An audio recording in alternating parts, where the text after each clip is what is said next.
નમસ્કાર મિત્રો, સ્વાગત છે તમારું મારી યુટ્યુબ ચેનલ પિન્ટુ સરકારી અપડેટ્સમાં। તો દોસ્તો, ગુજરાત બોર્ડના પરિણામોની ઘડીઓ હવે ગણાઈ રહી છે અને હા, આ વર્ષે અમુક મોટા ફેરફારો પણ થયા છે। તો ચાલો આપણે ફટાફટ જાણી લઈએ કે આ વર્ષે શું નવું છે અને તમારે શું જાણવું જરૂરી છે।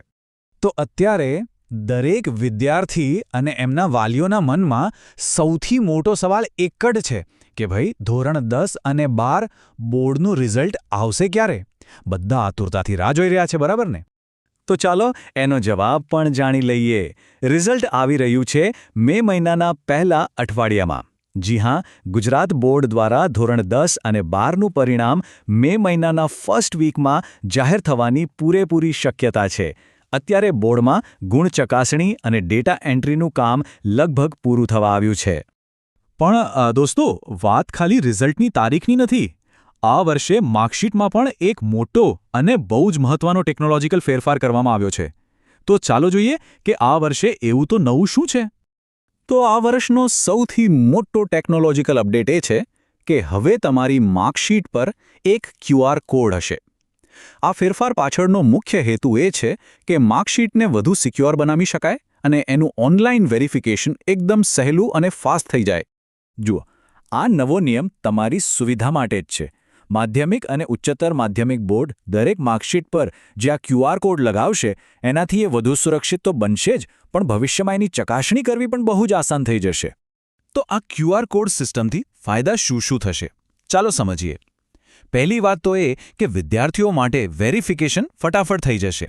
બીજું, જ્યારે તમે કોલેજમાં એડમિશન લેવા જાઓ કે કોઈ નોકરી માટે એપ્લાય કરો તો કોઈ પણ સંસ્થા તમારા ડોક્યુમેન્ટ્સને બહુ જ સરળતાથી અને ઝડપથી ચેક કરી શકશે।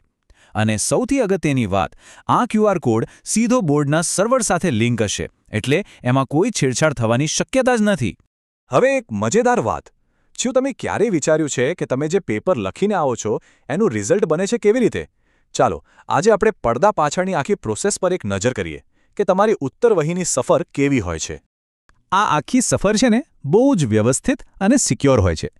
સૌથી પહેલાં તો તમારી ઓળખ છુપાવવા માટે તમારી આન્સર શીટ પર એક ખાસ બારકોડ સ્ટીકર લગાવવામાં આવે છે।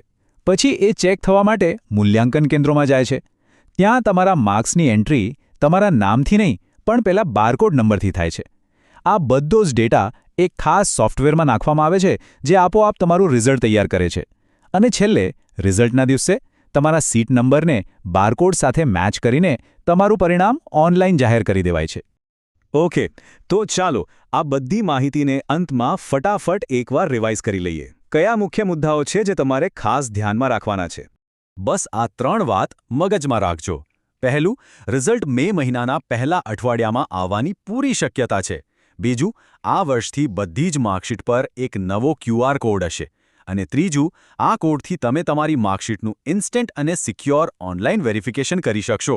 મિત્રો, દરરોજની સરકારી અપડેટ સૌથી પહેલા મેળવવા અમારું ટેલિગ્રામ ગ્રુપ જોઈન કરો, લિંક ડિસ્ક્રિપ્શનમાં છે, હમણાં જોઈન કરી લો। તો મિત્રો, આ હતી સંપૂર્ણ માહિતી। જો તમને આ માહિતી ઉપયોગી લાગી હોય તો વિડીયોને લાઇક કરો, મિત્રો સાથે શેર કરો અને ચેનલને સબસ્ક્રાઇબ કરવાનું ભૂલશો નહીં। મળીએ ફરી એક નવી સરકારી ભરતી સાથે।